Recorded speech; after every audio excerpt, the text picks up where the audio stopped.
준혁의 손길은 전문적이었지만 동시에 섬세하고 부드러웠다. 남편에게서는 느껴본 적 없는 집중적이고 온전한 터치였다. 서연은 자신도 모르게 작은 신음을 흘렸다. 아, 거기는 살살해주세요. 네, 치료를 위해서예요. 조금만 참아요. 이걸 풀어줘야 통증이 잡힙니다.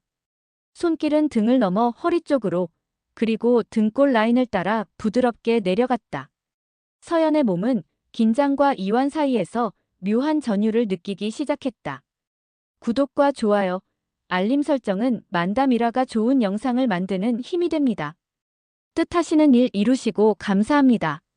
서연 38은 남편 민우 40와 결혼한 지 10년째였다.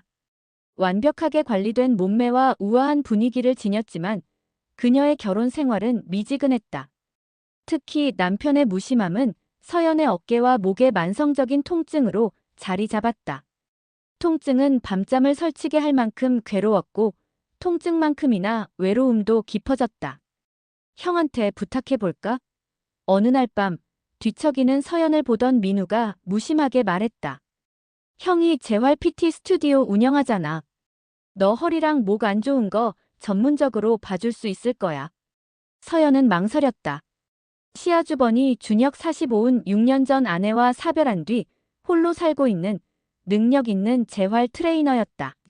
서연이 재수씨 신분으로 그의 몸에 손을 맡긴다는 것이 어색했다. 형님한테 좀 그렇지 않아. 내가 재수씨인데. 뭐가 그래? 치료는 치료지. 형 손기술은 병원 물리치료사 저리 가라야. 내가 너무 아파하잖아. 결국 고통에 굴복한 서연은 준혁에게 연락을 취했다. 준혁은 망설임 없이 당연하지. 동생 아내인데라며 쾌히 승낙했다. 준혁의 개인 PT 스튜디오는 강남의 한 오피스텔에 있었다. 햇살이 잘 드는 아늑하고 정갈한 공간이었다. 40대 중반의 준혁은 나이를 무색하게 하는 탄탄한 몸매와 단정한 외모를 지니고 있었다.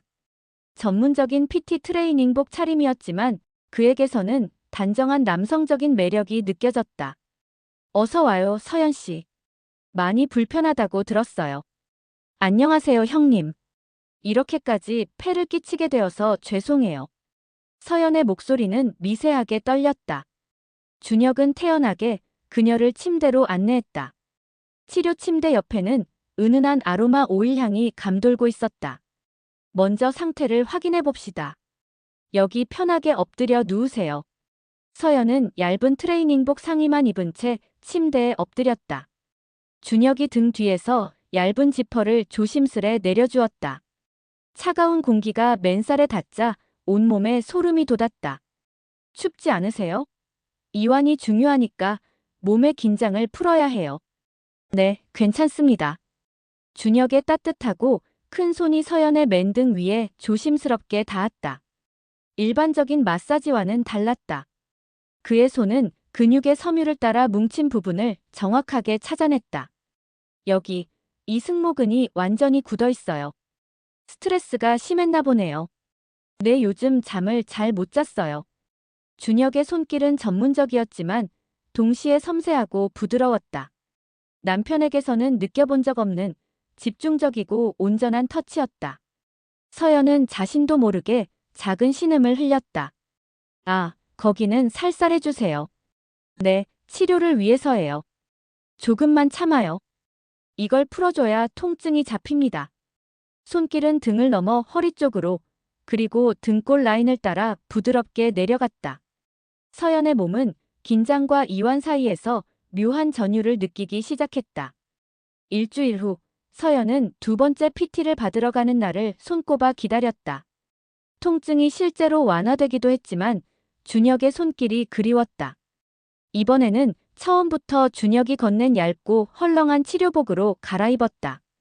치료복은 몸의 곡선을 은은하게 드러냈고 그녀는 거울 앞에서 자신의 몸을 한참 동안 바라보았다. 오늘은 근육 심부 마사지를 해드릴 거예요. 오일을 쓸 겁니다. 이완에 더 좋아요.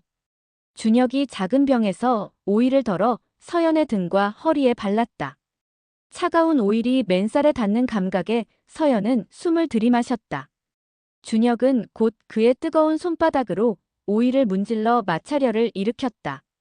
미끄러지는 듯 부드러운 감촉이 그녀의 몸을 휘감았다. 재수 씨는 결혼 생활이 어떠세요? 이런 통증은 스트레스가 원인일 때가 많아요. 준혁의 목소리는 평소보다 한층 부드러웠다. 그냥 평범해요. 아주 평범해서 별일 없다는 게 문제일 수도 있죠. 준혁의 손은 점점 허리 아래, 골반과 엉덩이 근육 쪽으로 내려가기 시작했다. 그곳은 가장 민감하고 긴장이 심한 부위였다. 여기도 많이 경직되어 있네요. 여성에게는 정말 중요한 부위인데. 준혁은 말을 흐렸고 서연은 그의 말뜻을 이해했다. 몇 년째 남편과 소원한 부부관계. 그 외로움이 이 부위에 고스란히 뭉쳐있는 것 같았다. 네, 몇 년 됐어요. 서연의 목소리가 떨렸다. 그렇군요. 그럼 이해가 돼요. 준혁은 짧게 답한 후 손에 힘을 주어 엉덩이 아래쪽 근육을 깊숙이 눌렀다. 치료를 위해서는 어쩔 수 없어요. 긴장을 완전히 풀어요. 준혁의 손길은 치료라는 명목하에 감각적인 경계를 넘나들었다. 묘한 감각이 온몸을 휘감자 서연은 숨이 가빠졌다. 숨을 깊게 쉬어요. 긴장하지 마세요. 그 순간 준혁이 손을 멈추고 속삭였다. 서연 씨, 정말 아름다우세요. 민우가 부러워요. 이런 아내가 있으니까. 서연은 심장이 멎는 것 같았다. 형님 미안해요. 하지만 저도 외로움을 많이 타요. 위험한 고백이 오갔다. 준혁의 손끝이 다시 움직이자 그것은 더 이상 치료가 아니었다. 그것은 서로의 외로움을 확인하는 교감이었다. 세 번째 PT를 앞두고 민우는 갑작스러운 지방 출장을 가게 되었다. 그때 준혁에게서 문자가 왔다. 서연 씨, 죄송해요. 내일 스튜디오 건물 전체가 방역 및 긴급 공사에 들어가서 PT를 할 수가 없을 것 같아요. 하지만 치료를 꾸준히 받아야 효과가 있는데. 서연은 아쉬움을 금치 못했다. 혹시 괜찮으시다면 제 아파트에 마련된 작은 개인 재활 공간으로 오실 수 있을까요? 전문 침대와 도구는 다 갖춰져 있습니다. 병원보다 더 집중할 수 있을 거예요. 준혁의 제안은 위험했다. 병원처럼 공개된 공간이 아닌 형님의 집. 단둘이. 하지만 서연의 마음은 이미 그를 향해 있었다. 그녀는 통증보다 더 강한 끌림에 결국 답장했다. 네, 형님. 괜찮습니다. 주소 알려주세요. 절정 경계의 붕괴. 네 번째 PT. 오일과 은밀한 공간. 준혁의 집은 아늑한 복층 아파트였다. 현관을 들어서자마자 뿜어져 나오는 라벤더와 샌다루드 향. 서연은 숨이 막힐 것 같았다. 어서 와요. 집이 좀 어수선해도 이해해주세요. 이쪽이 제 개인 재활 공간이에요. 작은 방에는 전문 치료 침대와 조명이 갖춰져 있었다. 하지만 병원과는 비교할 수 없는 은밀함과 개인적인 분위기가 감돌았다. 서연은 건네받은 새 치료복으로 갈아입었다. 얇고 부드러운 소재는 몸에 착 감겼고 그녀의 심장은 광란하듯 뛰었다. 오늘은 정말 특별한 이완을 해드릴 거예요. 제가 공부한 테크닉 중 심부 이완 마사지라는 건데 근육 깊은 곳까지 풀어주죠. 서연이 침대에 엎드렸다. 준혁은 평소보다 더 많은 양의 오일을 가져왔다. 따뜻하게 데워진 오일이 서연의 전신에 발라지기 시작했다. 어깨, 등, 허리, 그리고 엉덩이와 허벅지 안쪽까지. 준혁의 손은 치료복을 벗은 그녀의 맨몸 위를 자유롭게 유영했다. 오일의 미끄러운 감촉과 준혁의 뜨거운 손바닥. 치료라는 명목은 이미 사라진 지 오래였다. 재수 씨, 저는 서연 씨를 처음 본 날부터 지금까지 늘 서연 씨만 생각했어요. 준현의 목소리는 낮고 거칠었다. 그는 더 이상 말을 아끼지 않았다. 이게 정말 치료인가요, 형님? 서연이 떨리는 목소리로 물었다. 서연 씨에게는 꼭 필요한 치료예요. 저에게도 마찬가지고요. 준혁의 손길은 마침내 가장 깊고 민감한 부위로 향했다. 치료복이 무색하게도 그의 손은 서연의 몸의 모든 것을 어루만졌다. 서연은 이제 숨 쉬는 것조차 잊었다. 남편에게는 느껴보지 못한 억눌렸던 감각의 폭발이었다. 서연 씨, 이젠 멈출 수가 없어요. 저도 형님. 그 순간 그들 사이에 남아있던 마지막 금기가 완전히 무너졌다. 치료 침대 위에서 치료라는 거짓된 명목은 욕망이라는 진실한 이름으로 바뀌었다. 준혁은 서연에게 그동안 그녀가 억눌러왔던 외로움과 갈망을 채워주었다. 결말 진실과 수치심, 죄책감과 회피. 며칠 후 서연은 극심한 죄책감에 시달리기 시작했다. 남편에 대한 죄책감과 형님에 대한 불타는 감정 사이에서 괴로웠다. 그녀는 준혁의 연락을 피하기 시작했다. 이것은 잘못된 일이었다. 그녀는 이 사실을 인정해야만 했다. 그러던 어느 주말, 시어머니가 집에 오셨다. 민우가 잠시 자리를 비운 사이, 시어머니가 조용히 서연에게 말했다. 은하야, 사실 우리 큰아들 말인데 병원에서 큰 문제가 있었단다. 서연의 심장이 덜컥 내려앉았다. 문제요? 무슨 말씀이세요? 다른 유부녀 환자들과 부적절한 관계가 있었다고 하더라. 치료한다면서 접근했다고 피해자 가족들이 찾아와서 난리가 났어. 결국 병원 문 닫고 다른 지역으로 간다고 하더구나. 시어머니의 말에 서연은 현실감을 잃었다. 머리가 하얗게 비워졌다. 너도 혹시 아들한테 치료받을 때 시어머니가 서연을 빤히 바라보았다. 아니에요, 저는. 서연은 가까스로 목소리를 냈다.